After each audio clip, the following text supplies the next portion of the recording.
Welcome to the Emerging Civil War podcast. I'm Chris Mikowski, and I'm delighted to have with us the recipient of this year's Emerging Civil War Book Award, Scott Hartwig. Scott, how are you today? I'm very good today, Chris. Thanks for having me. Oh, delighted to have you, and congratulations on the award. That's it's quite an honor to get, believe me. It really is. Well, the book we're talking about today here is I Dread the Thought of the Place, the Battle of Antietam and the End of the Maryland Campaign, which our committee just lauded and couldn't say enough fun things about and fine things about as just an outstanding work of scholarship. So congratulations on that. Well, Uh, thank you. Now, I've got to admit, I have measured books in word count and in page count. So I went and I took your book and I took its predecessor to Antietam Creek and I weighed them. And this is 8 pounds of books. I Oh don't know that boy, I've there ever you go. measured a book in pounds before. I did not know it weighed that much. That's great to know. I think that speaks to its comprehensiveness. Tell us just a little bit about I Dread the Thought for the Place, just as a quick overview in case someone's not familiar with the book. Yeah, it's the story of the Battle of Antietam and the end of the Maryland campaign. So it does have a prologue that if you didn't read To Antietam Creek, the prologue is meant to bring the reader up to date on where we are in the war. So to provide the strategic political picture of the war that the Maryland campaign is a part of. But then it jumps right into the battle. We go through the entire battle, the aftermath of the battle, and I felt it was important because in the first volume, To Antietam Creek, I started the book with McClellan because initially I didn't really want to write that chapter. I felt that so many people had psychoanalyzed George McClellan that we didn't need another chapter that looked into who George McClellan was and all that. But anyway, it was impossible. You had to write about George McClellan. He's just whether you like him or don't like him, he's a central figure to the war, not just the war in the East, but to the entire war. And so that first chapter in To Antietam Creek, um, puts McClellan in context. And I felt I Dread the Thought of the Place, it was important to end the story with McClellan. That was the other bookend because it's the end of a period of the war and an end of an epic of the Army of the Potomac when George McClellan is relieved of command. And there's also, McClellan has his ardent haters and he has his ardent defenders. And I don't really agree with either of them. I'll tell you the truth.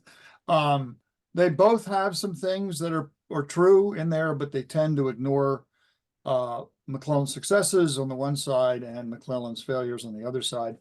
And I felt that I needed to have a really objective chapter that looks at why McClellan was relieved of command.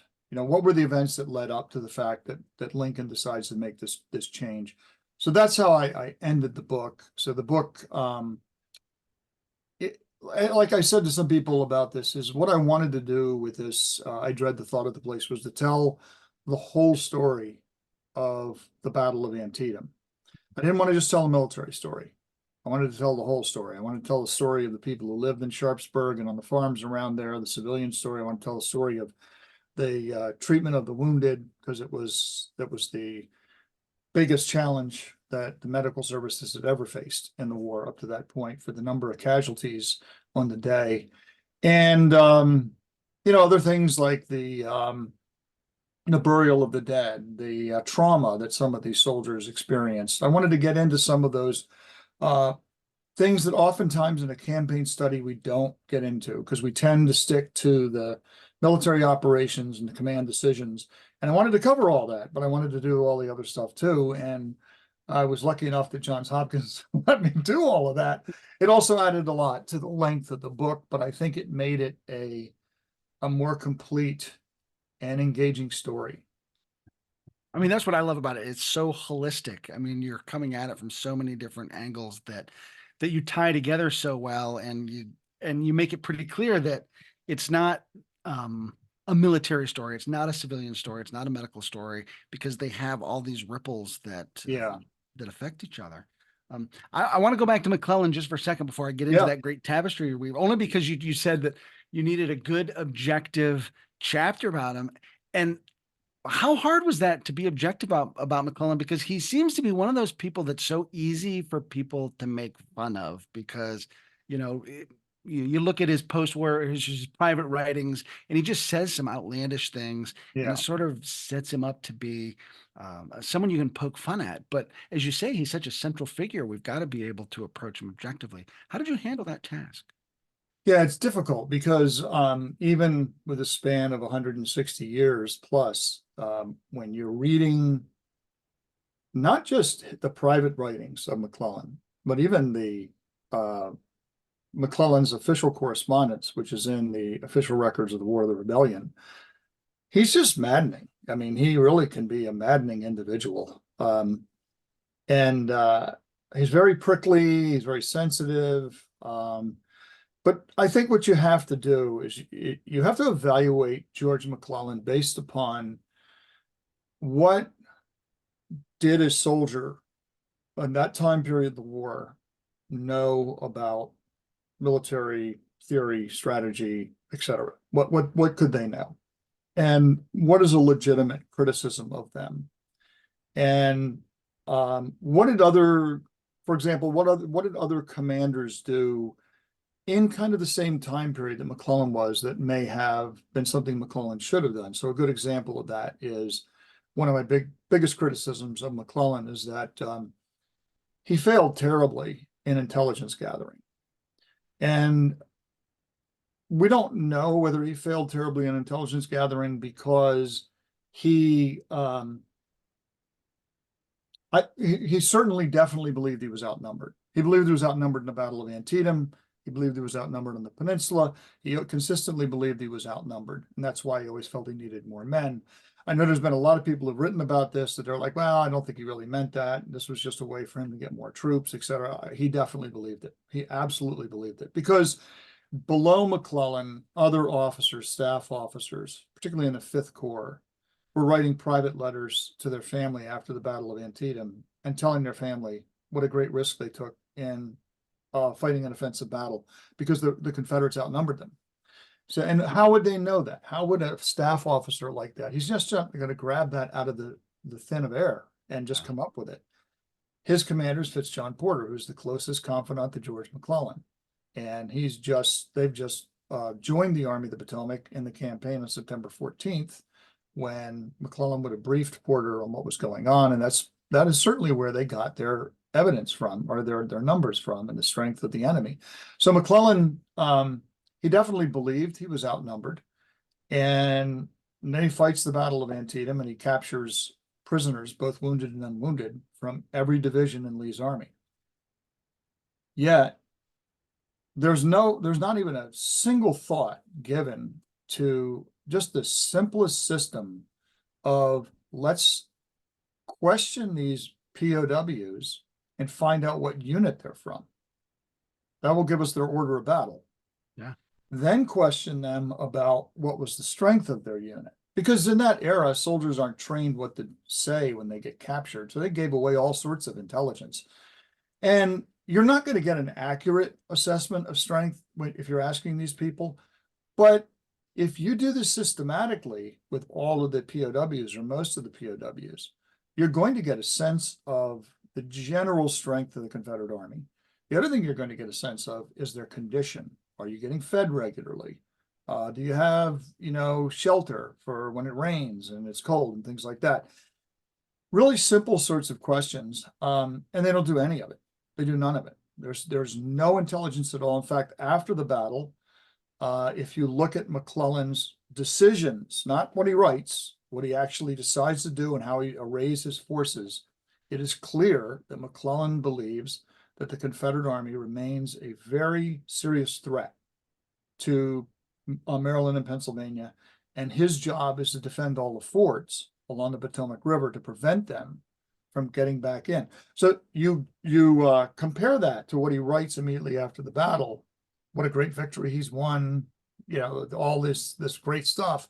And you realize that he doesn't believe that he's really won a great victory. He believes he's driven the rebels out of Maryland And that's a great success for him, but that he's weaker than them. So my way of exploiting the success is to make sure they don't get back into the state. And of course, you're not going to win the war if you operate that way. So he, his intelligence failures lead to all sorts of problems with McClellan. And, so there's an example of, so what did anybody else do regarding intelligence gathering? So did anybody else do anything different than McClellan? Well, yes, they did. Burnside didn't. But when Joe Hooker came in, he completely reorganized. Joe Hooker made the statement to the Committee on the Conduct of the War, when I took command of the Army of the Potomac, we knew no more about the strength and organization of the Army of Northern Virginia than if they'd been in China. I mean, he literally had no real sense of the strength of the enemy, the organization or whatever. And then Hooker organizes this Bureau of Military Intelligence that starts to systematically determine the order of battle of the Confederate Army and the strength of the Confederate Army. And it's remarkably accurate, the work that they attained. Could McClellan have done that? Yes, he could have. So that is a criticism of McClellan that is entirely justified, because Joe Hooker, who's a contemporary of his, does do this. So where did Hooker learn this? He didn't learn it because he saw the failures of Burnside and McClellan. He learned it because of his own experiences, probably, and that this was just made common sense.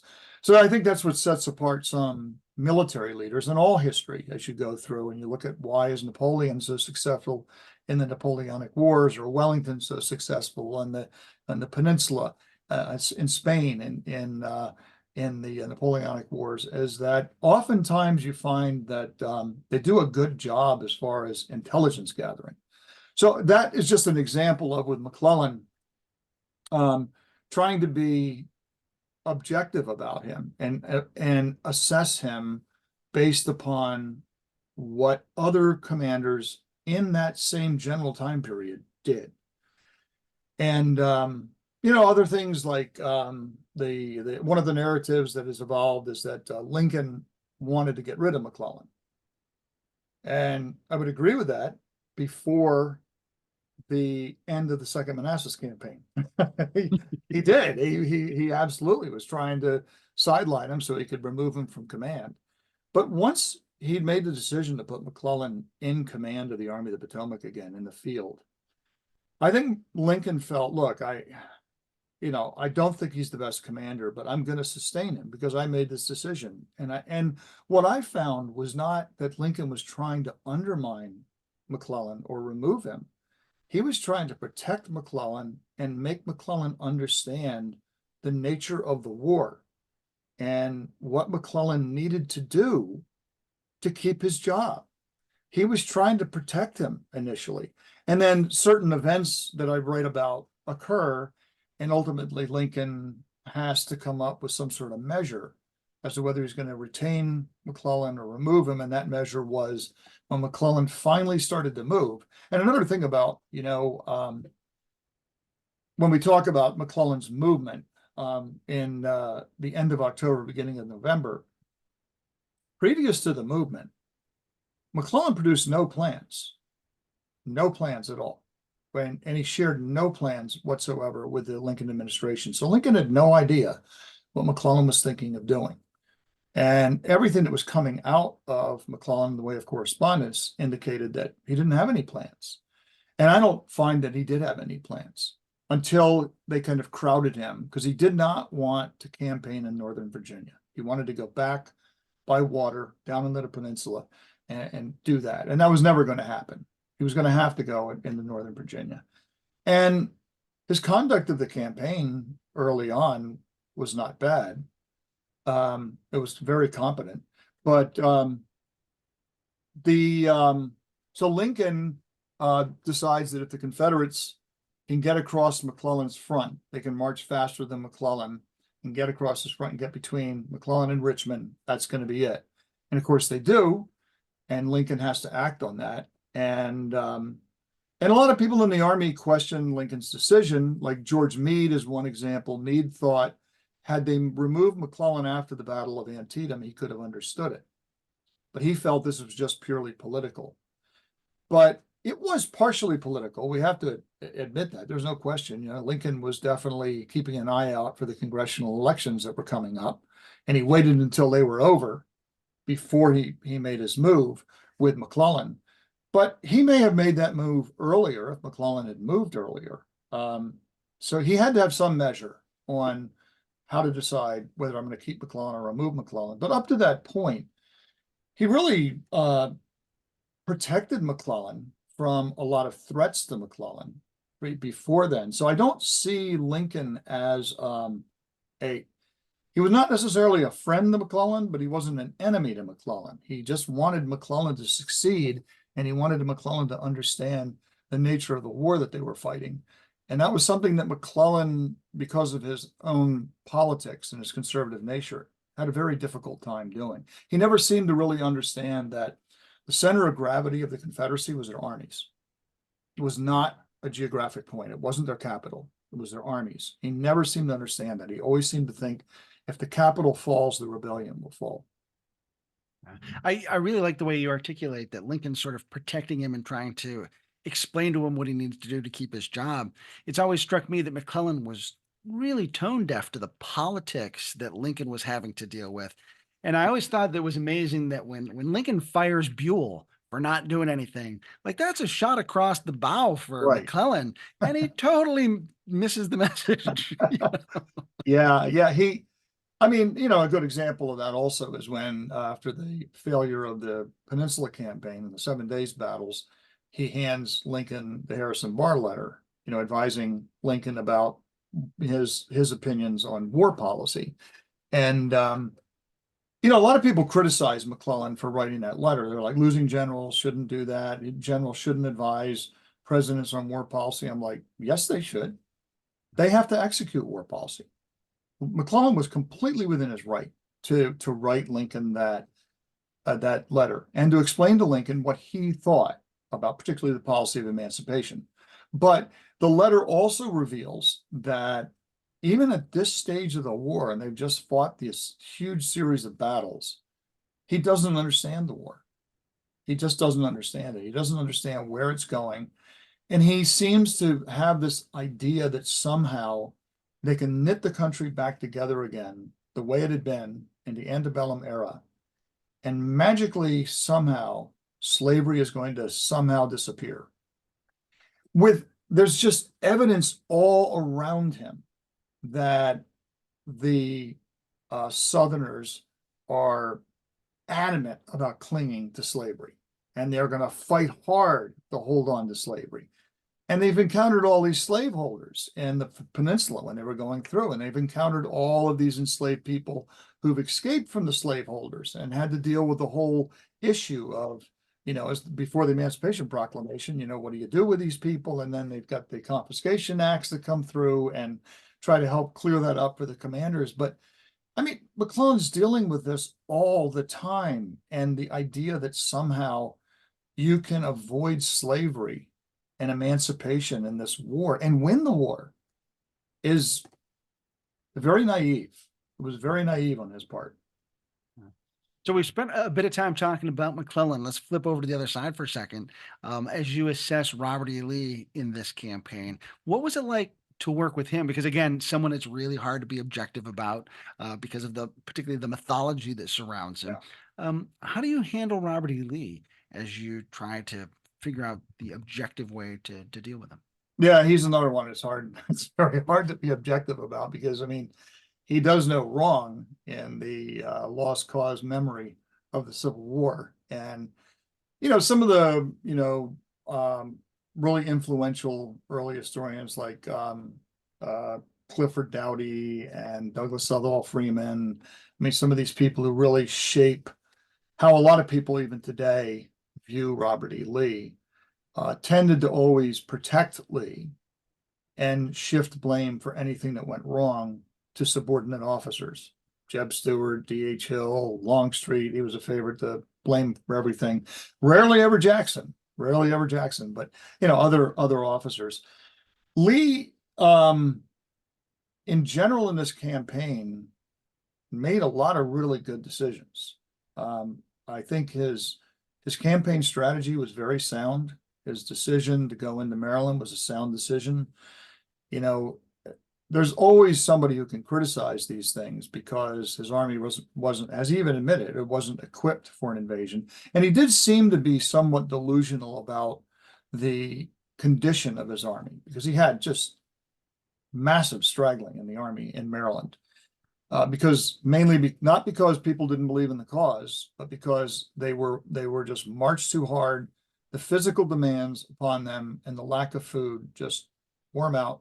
Their resistance went down. They got sick, and they straggled in by the thousands. I estimate there may have been at least 20,000 stragglers with the army. It was like an army corps left the army, and he seemed to be a little bit delusional about that, but many of his decisions, the whole strategic thinking behind what he could accomplish in Maryland, I think was a good strategy, particularly for a cause like Lee's, which is fighting for their independence. They don't need to seize territory. They need to undermine morale of the people that they're fighting.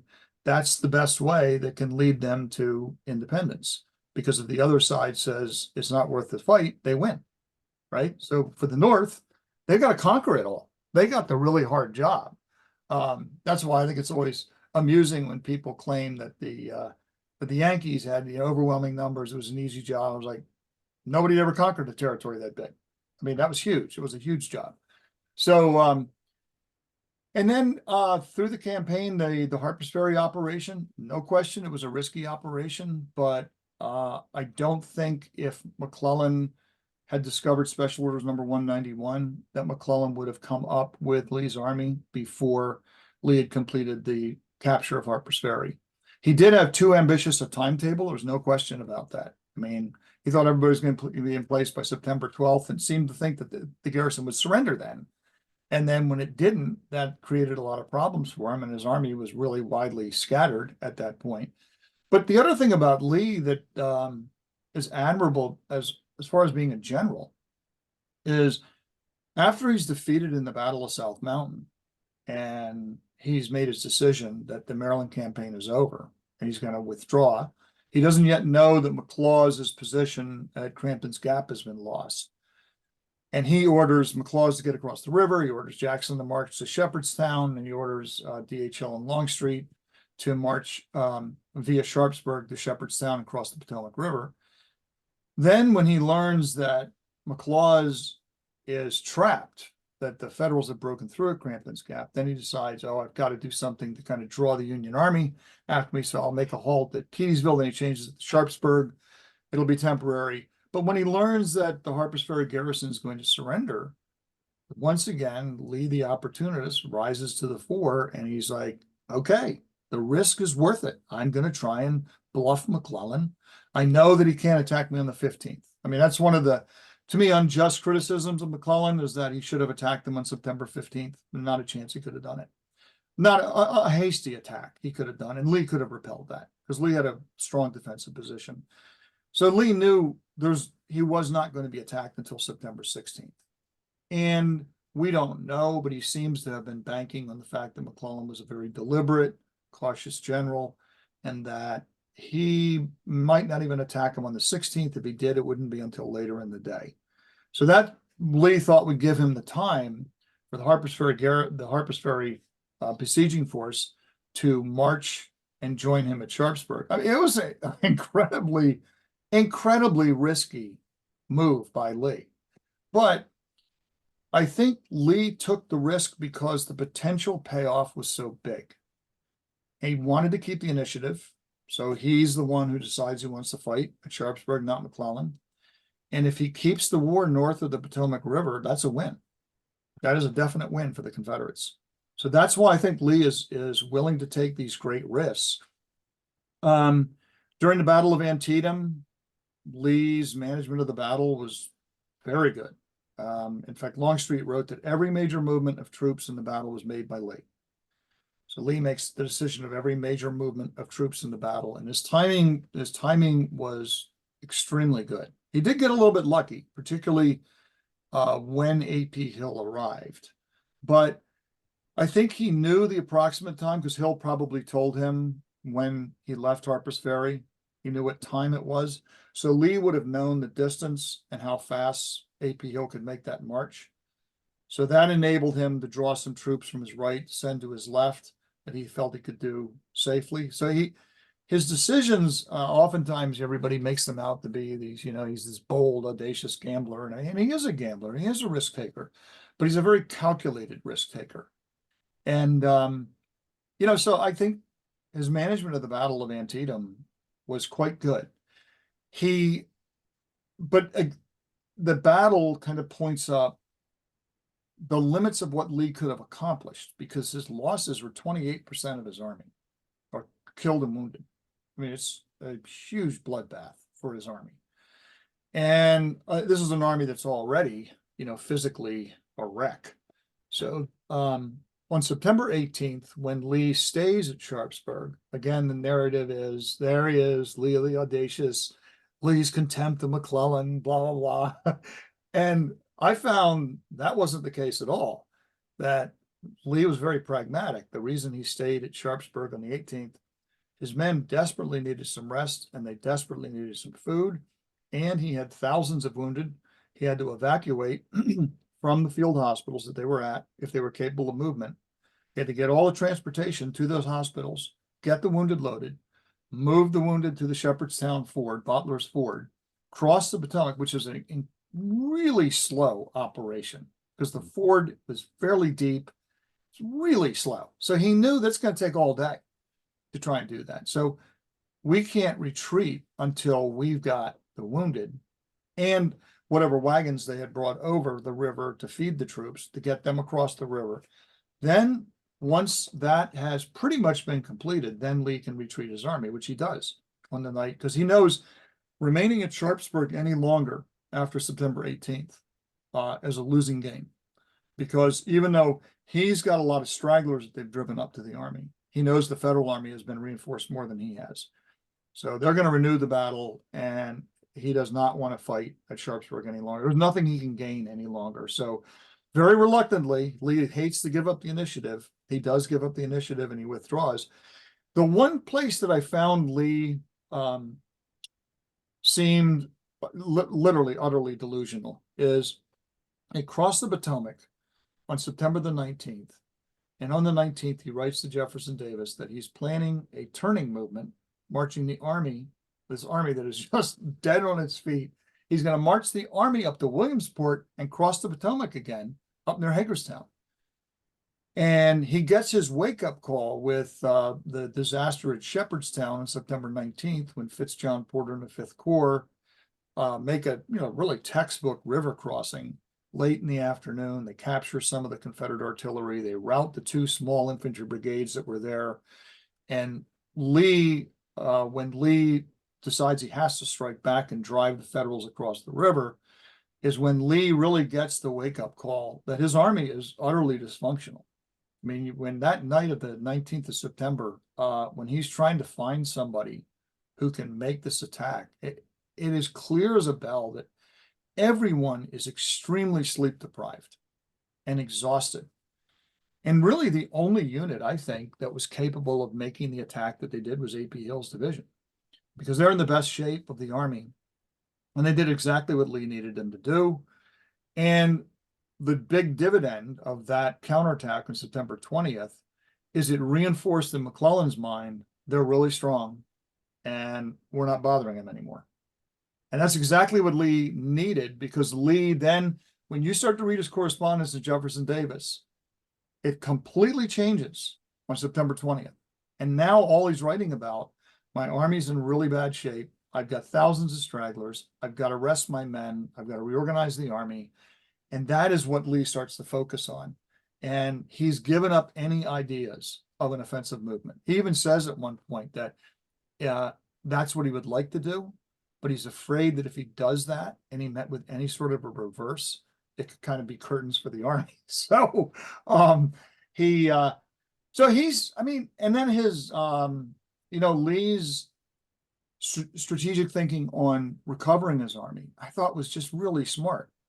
He doesn't do what some of the officers in his army were advocating, which was to withdraw far up the valley, up towards Staunton, Virginia, where they could get closer to rail communications and put a lot of distance between themselves and the Union Army. And that would allow them to resupply faster. It would allow them to get reinforced faster by convalescent wounded returning and sick wounded and conscripts coming to the army. And Lee rejects that and does his recovery at the far lower end of the valley, on Appoquin Creek, north of Winchester, close to the Potomac River and to the Union Army. And I'm sure some people looked at that and they're like, what is he thinking? But what he was thinking is, I have probably 20,000 stragglers. And if I include wounded and sick in that, I might have 30,000 men in the lower end of the valley. If I withdraw back towards Staunton, I abandon all of them. And the Union Army is going to send their cavalry in, and they're going to capture these men, and they're going to parole these men, and then they're lost to me for however long their parole is. I lose like a huge army corps, almost a small army. And so I'm not going to let them do that. And the second thing I think Lee thinks is that this lower end of the Shenandoah Valley has lots of food and forage. We can feed our army from this area. We just have to make sure the Yankees leave us alone. So I'm going to push my cavalry pickets right up to the Potomac River. I'm going to act like we're tough and we're strong and we're aggressive. And that's going to enable my quartermasters and commissary officers to go out ranging in the countryside, gather these supplies. I'm going to use parts of my army to have these giant cowboy roundups of stragglers. They're literally like rounding up cattle. And it works beautifully. And Lee rebuilds his army. And he was in the immediate aftermath of Antietam. His army was definitely very vulnerable because he had no real logistical system. His army was very disorganized from all of the casualties they had taken and all the fatigue they'd been subjected to. And had McClellan gone after him aggressively, Lee probably would have been forced to withdraw farther up the valley. But when McClellan didn't do that, it gave Lee the chance to execute what he wanted to do. And the result is, you can look at the strength returns each month or each 2 weeks of the army, and it is amazing how fast it grows. And by the beginning of November, it's like 70,000 men. So it's gone from 30-some thousand after Sharpsburg. Within about less than 8 weeks, it's 70,000 men. And it is a tough army, as it's going to show at Fredericksburg and Chancellorsville. It's a really fascinating contrast between the two characters in that period after the Battle of Antietam, because McClellan's army's also beat up. He's trying to get his arms around the logistics. But if you read his correspondence and that of his subordinates, they're complaining about all these shortages, which are real. Yeah. But like McClellan's logistics mind doesn't seem to snap systems into place to reinforce and re-equip his army especially effectively. Whereas Lee is very aggressive about how he's trying to rebuild his army in the weeks afterwards. But it's fascinating. It is. And I think one of the keys to why McClellan has problems getting his army re-equipped and resupplied and getting the things that he needs is that he doesn't produce any plans. So if you're in the army logistics system and the army that you're supplying doesn't seem like it's going anywhere, what's the urgency to get things moving? And, there's some people who have suggested that it was deliberate to try to undermine McClellan. Staunton, Edwin Stanton hated McClellan so much that he deliberately sabotaged the logistics. I don't believe that. If Stanton could have done that, he probably would have, because he really hated McClellan. But it was too complicated for a single. This is just a conspiracy theory. It's too complicated for one guy to make all of this stuff not work right. And I think what happened was there's no urgency to get the army supplied. And McClellan he was asking he was trying to find out what was going wrong with why some of the supplies weren't getting to his army. Where were they going? And it was one of this administrative snafus, and that the horses that they were sending were going to the Army of the Potomac, but they were going to the garrison around Washington, D.C., because they were part of the Department of Potomac. So as far as the officers were concerned, they were doing what they were supposed to do. They were supplying the horses that McClellan needed, but McClellan needed them up on the upper Potomac where the field army was. And so there were those sorts of administrative snafus. But again, I mean, if you don't have a plan, you don't have any urgency. And had McClellan developed a plan, said I plan to build a bridge, to lay another pontoon bridge up near Harper's Ferry. I'm going to cross the army to the other side.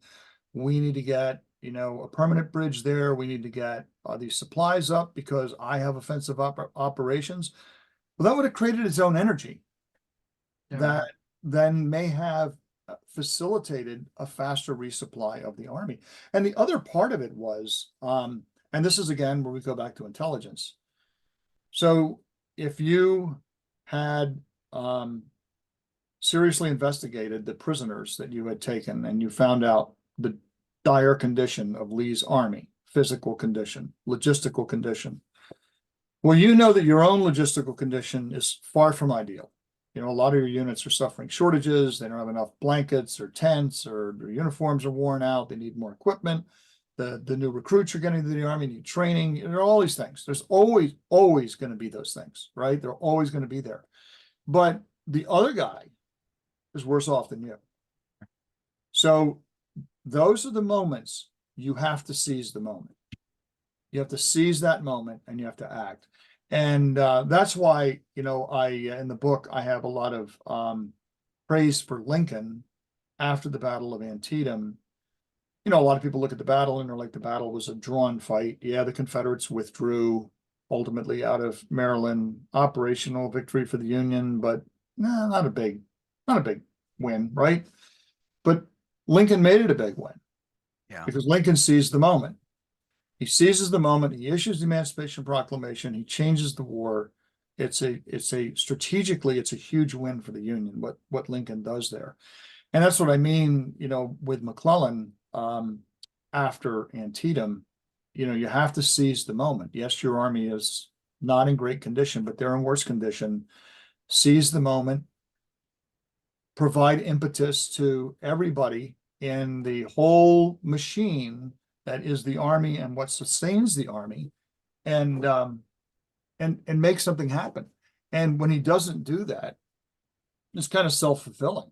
Nobody is going to be busting a hump to get you resupplied, because they're just you can go through history and look at this. I mean, logistics oftentimes is a complicated mess for armies, and they can really slow down an army's ability to maneuver and fight and sustain itself in the field. And oftentimes there's all these hiccups in the system, and people forget, who criticize the efforts to supply McClellan's army, that the whole logistical system had been built to move into Northern Virginia or down on the Virginia Peninsula, not to move into Western Maryland. So they had to reorient everything. And that wasn't easy to do. That took time to do that. But if he's not in any hurry, why should anybody else be in any hurry either? Right. Yeah. Now, I want to kind of go back to the tapestry thing we talked about earlier, just because as we've been talking, it's so cool to see how excited you get when you talk about all this stuff. Most people in your professional life associate you with your time at Gettysburg. What was it that hooked you on Antietam, though? Because those of us who have known you for a long time know this is like your life's work that you have put into these books. What got you hooked on the story of Antietam? I'd say the first thing that really put Antietam on the map for me was Bruce Catton's Mr. Lincoln's Army. So his section in there about the Battle of Antietam, I never forgot that. I mean, it was just so well written and so dramatic.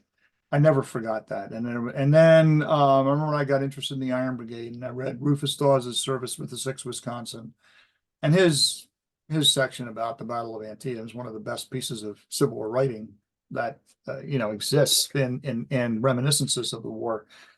So those things all kind of had Antietam on my radar screen. I always thought Antietam was an interesting place. And then once I started working for the National Park Service, I always wanted to write something about a Civil War battle. And this is in the 1980s at this time period. We're thinking about this. And at that time period, Antietam, this was almost immediately before Stephen Sears published Landscape Turned Red. There was Jim Murfin's book, Gleam of Bayonets. There was Francis Palfrey's book, The Antietam and Fredericksburg. And Palfrey was a veteran of the Battle of Antietam. He got wounded in it. And then there was, which really wasn't a book about the Antietam campaign, was Cedar Mountain to Antietam by Stackpole. And that was written for a very, very general audience.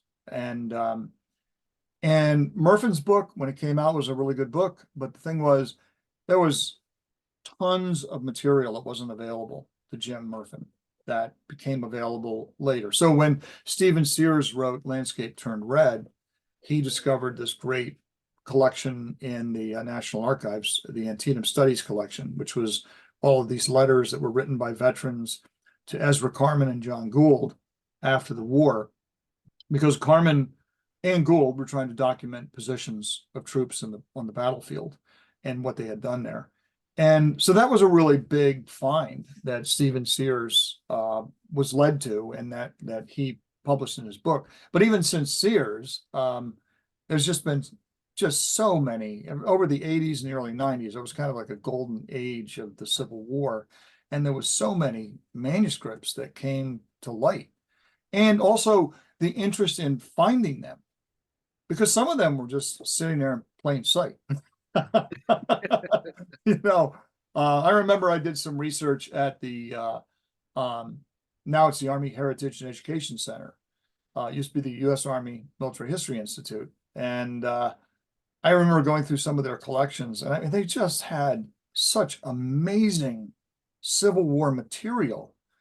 And very few people had ever used it or looked at it. It was just amazing. Now it's much different now. A lot of people have looked at it and used it.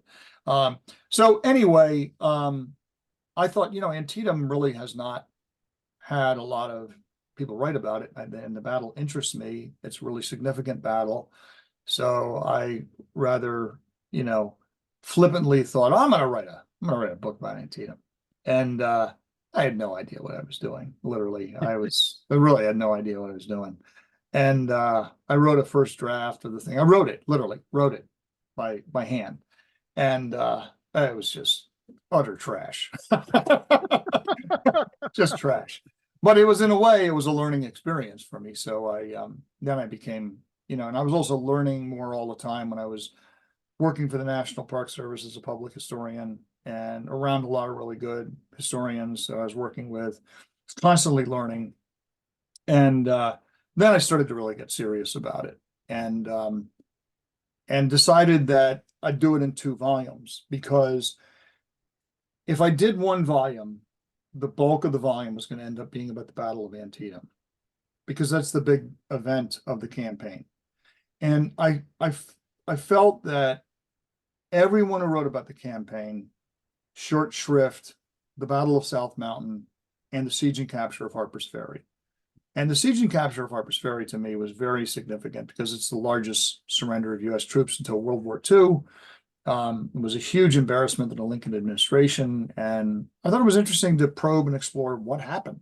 How did this happen?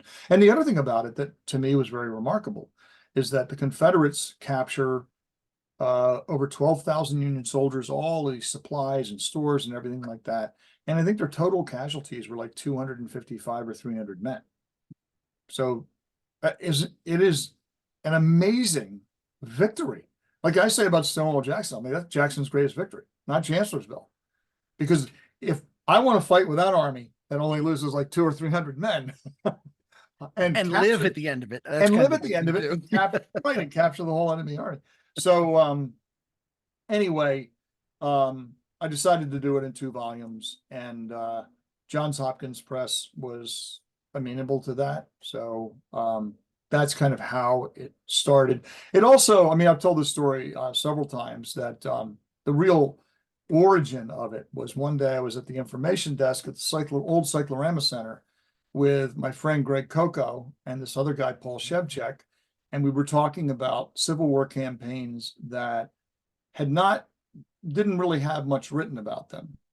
And we got to Antietam, and you're like, yeah, there wasn't that many, but there was gleam of bayonets and blah, blah, blah.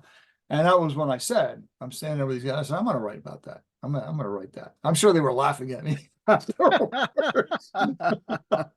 But anyway, I did get it done. I mean, I was kind of a joke in the National Park Service for a while, because everybody would joke when I was doing To Antietam Creek. Oh yeah, Hartwig's working on that Antietam book. Yeah, right. like that will ever come out.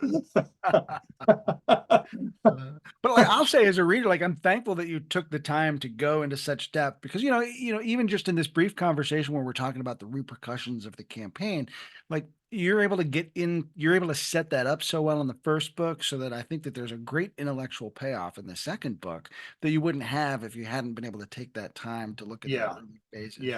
Yeah. And again, it gets back to in the second book, I wanted to tell the whole story of the Battle of Antietam. Well, if you take the two of them together, I wanted to tell the whole story of the Maryland campaign. And part of it is I wanted people to understand, who read them both, this is what a military campaign, any military campaign, major campaign, consisted of, all these things. And if you're writing about the Atlanta campaign or the Overland campaign or the Gettysburg campaign, boy, that's a really big operation. And it gives you an appreciation for just the massive scale of these things. Yeah. Were there particular challenges to writing about Antietam that, maybe landmines that had been sort of planted just by public perception or the lost cause or the typical sort of public history approach of teaching the three phases of the battle, anything like that you kind of had to navigate through? Yeah, there was nothing that I saw as like a major stumbling block. I mean, there were, Burnside was a bumbling fool. That's a very common narrative, which I don't think he was. He certainly wasn't Napoleon, but he wasn't a bumbling fool. And McClellan should have attacked again at daylight on September 18th. He was winning the battle. Lee was weak. Lee was vulnerable on the 18th, but I've yet to find a Union high-ranking officer who thought they should have attacked on the morning of the 18th. Almost every one of them, even some really combative, tough soldiers, thought we should not attack on the morning. We need more reinforcements before we attack. So in that respect, McClellan may have been right in the decision that he made, and to not attack in the morning. Now, maybe he should have done something by the afternoon of the 18th. But I remember when I wrote the chapters on the disaster to Sedgwick's division, and when I was getting up to that point, I thought, oh, this will be one chapter. I'll tell the story in one chapter. And when you look at the book, it's 3 chapters. And what I found is that that whole phase of the battle was much more complicated and much bigger than I thought it was. It wasn't a case of, Sumner leads Sedgwick's division into the West Woods. They get attacked on their flank and front. They get routed. Everybody runs out. End of story. There was a lot of other factors to it, and getting into why that whole thing happened the way it did, the nature of the fight through the woods, and then the Confederates launched these counterattacks out of the woods. They launched 2 across the Dunker Church Plateau, and the Federals had established such a fearsome array of artillery across the front of the East Woods that a Confederate infantry brigade could not advance out of the West Woods and survive. And you just got blasted with fire. And also you had George Green's division of the 12th Corps, which, really didn't get deserved attention in the battle, that repulsed these attacks and then advanced into the West Woods. So there were all these different phases of that fight, and it ended up taking 3 chapters to tell the story. Now, one of them was kind of a short chapter, but nevertheless, I mean, that surprised me. Another phase of the battle that really surprised me was the U.S. regulars at the Middle Bridge. That I thought that was just, some skirmishing down there. It didn't amount to much, artillery exchanges and things like that. And what the research revealed to me is that the captain, Hiram Dreyer, who ended up commanding all the Union forces, the regular forces who were on the west side of Antietam Creek, was a really remarkable soldier, really a smart guy. And I mean, he fought so smartly. Like he took full advantage of the way the regulars were trained, because the regulars were extremely well trained in fighting in skirmish formations, and better than most other volunteer troops. Not all, but a lot of volunteer troops were just as good as them, but they were better trained. And what that did is it reduced the targets that the Confederate artillery had. It reduced the targets of the Confederate infantry that they had. And because the regulars could maneuver so well, he would have cleared Cemetery Hill and Cemetery Ridge of all Confederate troops if they'd let him. Yeah. But his division commander, George Sykes, was again one of these guys who was convinced that the Confederates had overwhelming numbers and that Dyer was taking an insane risk, not just a huge risk, an insane risk. And, exposing Sykes's beloved regulars to destruction. Yeah. But I think Dyer at the front saw this was a hollow shell. They don't have something behind this. If they did, they'd have stopped this cold. They don't have anything. And, for a really relatively, for an Antietam, small number of casualties, what Dyer and the regulars accomplished is just remarkable. Wow. And, so that really surprised me. The 12th Corps of the Army of the Potomac, they fought really well in the battle. And so there's a stand by them that I forget what chapter it is, but the 27th Indiana and the 3rd Wisconsin. And I write in there that I say, it was one of the most heroic stands by any regiments of the Army of the Potomac in the war. And I think that's true. I mean, it was remarkable. I mean, a lot of the engagements at Antietam, the soldiers would take cover. Unlike the way we imagine Civil War battle, we imagine everybody standing up, firing at each other. And in most of the things I encountered, soldiers would get down on their knees, they'd lay down on the ground even, they get behind a fence, they get behind trees, they get behind any cover that they could find. And also the Confederate Union soldiers mentioned that the Confederates, they felt that their tactics were better because they attacked in a looser formation, and they felt that reduced their casualties. But they still had the same firepower.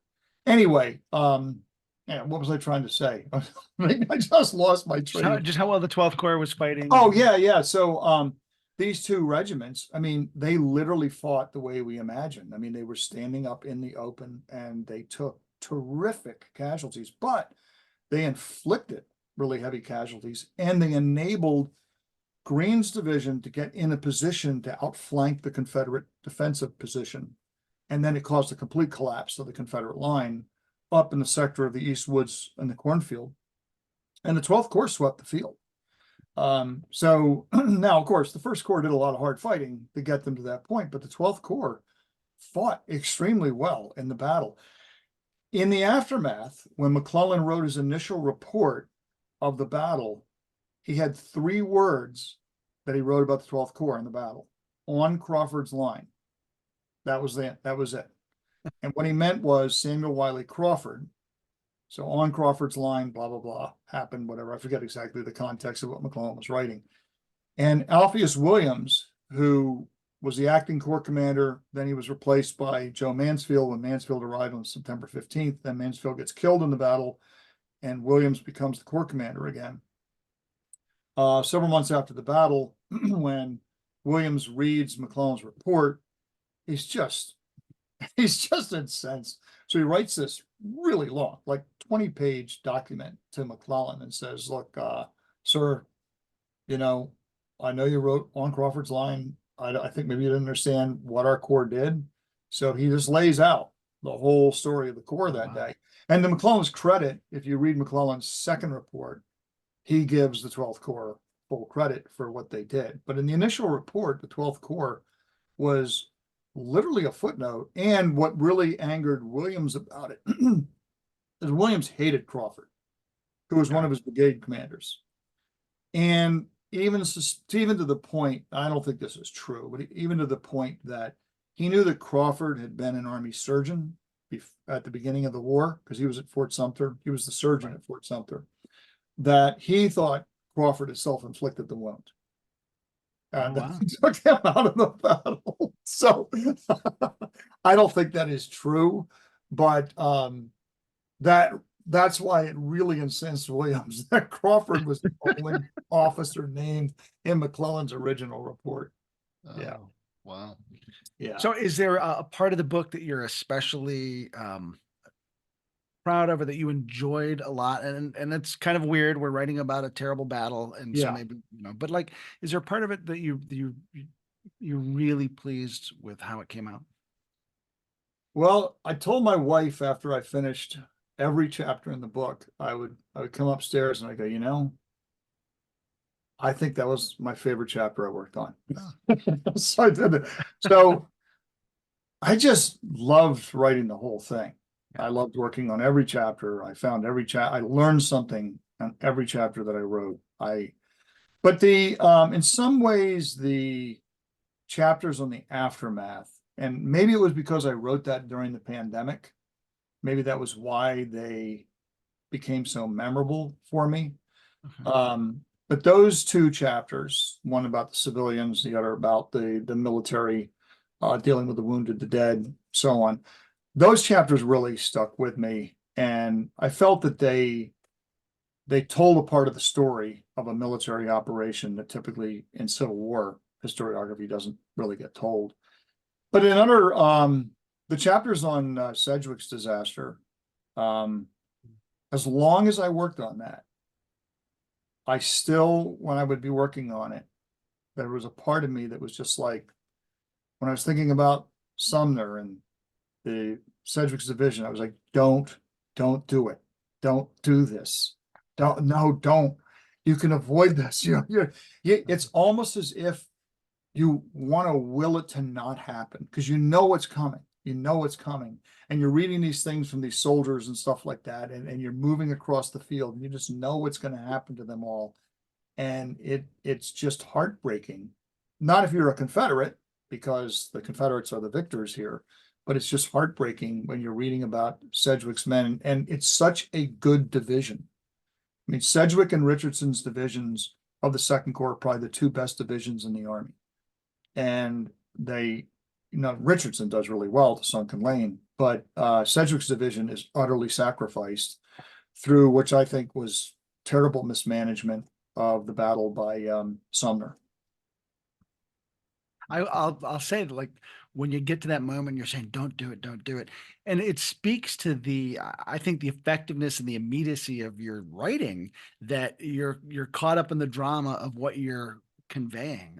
And I think that's one of the strengths of the book is, you've got all this detailed, micro tactical movements, but there's still that really immediate gripping sense of action and presence about the whole thing that I really like. Like, the narrative is just really strong in the book. Well, thanks. I mean, that's what I was trying to accomplish. I wanted people to feel the battle, and get as close to a feeling of the battle as the soldiers could have of the battle without having, the real stuff around you, but to get a sense of how the soldiers, to go from the commanders, the decisions that they make, and here's the people who have to execute them, and here's what it means when you have to execute these orders, and this is what these people go through.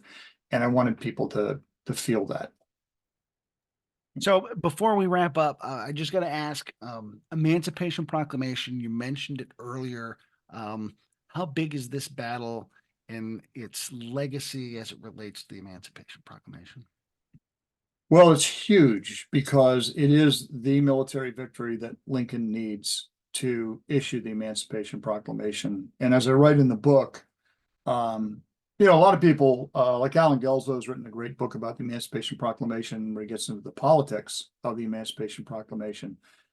And I didn't want to duplicate that in any way. I couldn't duplicate it. I mean, Gelso is a great writer, and it was a great book. what I wanted to do instead was to look at it from the perspective of, a strategic document. And also I wanted to look at the way the armies perceived it. So I did spend a fair amount of time on looking at McClellan's reaction to it, and also some of the Confederate reaction to it. But my conclusion was that Lincoln, scored a decisive or a very important strategic victory with the Emancipation Proclamation. What I meant by that was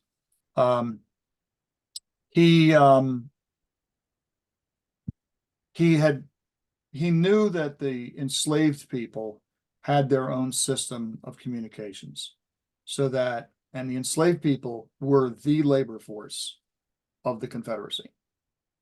So to maintain a war, you needed that labor force. You couldn't maintain the war without it. You had to have it.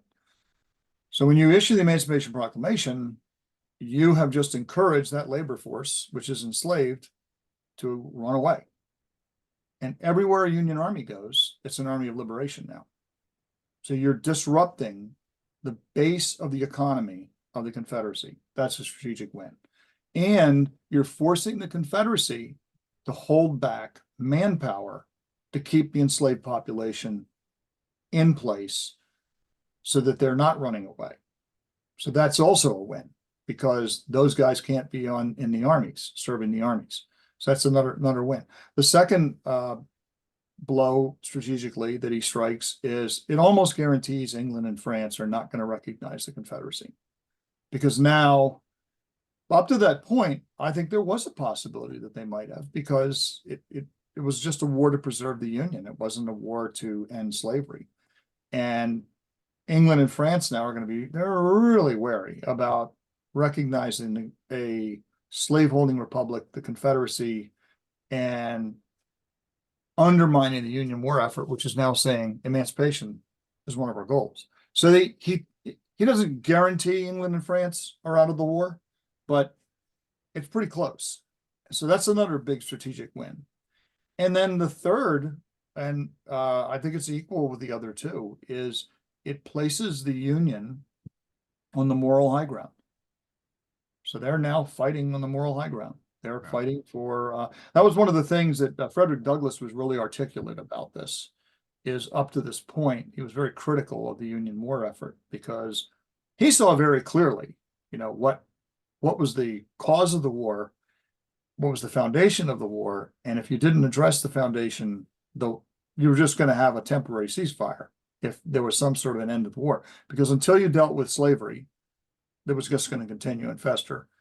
And so when Lincoln makes this decision to seize the moral high ground here, I think that's really significant, because even though it's true, there's a lot of Union soldiers and Union officers who are as racist as people in the Confederate Army.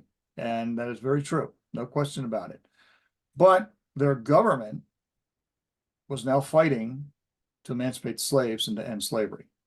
And for many of the soldiers, I thought another thing that has been greatly misunderstood and greatly exaggerated is that a majority of the Army of the Potomac opposed the Emancipation Proclamation. I do not believe that is true. If you were a Democrat, you probably opposed it. If you were a Republican, you supported it. And the Republicans were the majority in the North, and they were a majority in the Army of the Potomac, and they became a bigger majority as the war went on. But the other thing was, it wasn't as if all of these soldiers had one political view and it never changed. So you had soldiers who railed about the Emancipation Proclamation when it first came out. And 6 months later, they were okay with it, because their circumstances had changed. They'd been through Fredericksburg and Chancellorsville and maybe Gettysburg, and like, hey, we'll do anything to whip the Rebs and win this war. So I found that, it depended upon who you were looking at in the Army. But this placing the Union in the moral high ground, for some Union soldiers was very important, because they felt that they were fighting for a righteous cause. They felt that saving the Union was a righteous cause, but this was even more a righteous cause. We're fighting for freedom. We're fighting for the freedom of these people. even if in some cases the soldiers didn't think, well, they should be on equal footing with us. I mean, we have to be clear-eyed about all these things. It's like soldiers could think, yes, I agree with emancipation. Yes, I think slavery is bad. No, I'm not sure. I think the newly freed people should be given the right to vote immediately. So it's complicated. It's very complicated. It's not all one thing or another thing. And I think that's what makes the story fascinating and interesting and engaging. So is there a next project for you, or are you just catching your breath now? I've been catching my breath, but I've spent a lot of time preparing for talks that I've given that are things I've never done before. So you have to put together the whole PowerPoint program and everything else. That takes a lot of time. But yeah, I think what I'm going to try and do next is a book about myths and memory of the Battle of Gettysburg. Oh, wow. We would go through the campaign and battle kind of through the myths and memory. So the shoes, the Confederates came to Gettysburg for shoes. The Confederates came into Pennsylvania because they had to feed their army. The Barlow Gordon incident, a sniper shot John Reynolds from 1,000 yards.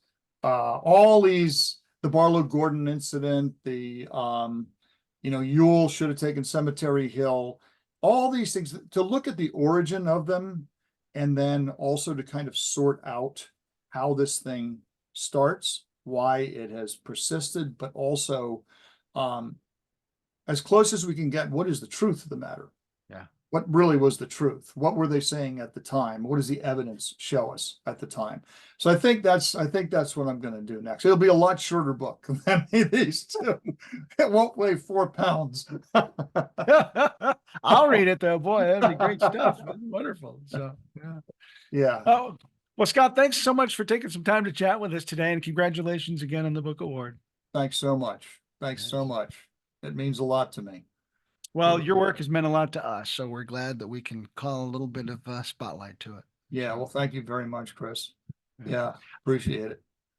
I'm Chris Bukowski for the Emerging Civil War podcast. On behalf of Scott Hartwig, thanks so much for being with us. We will see you online and on the battlefield.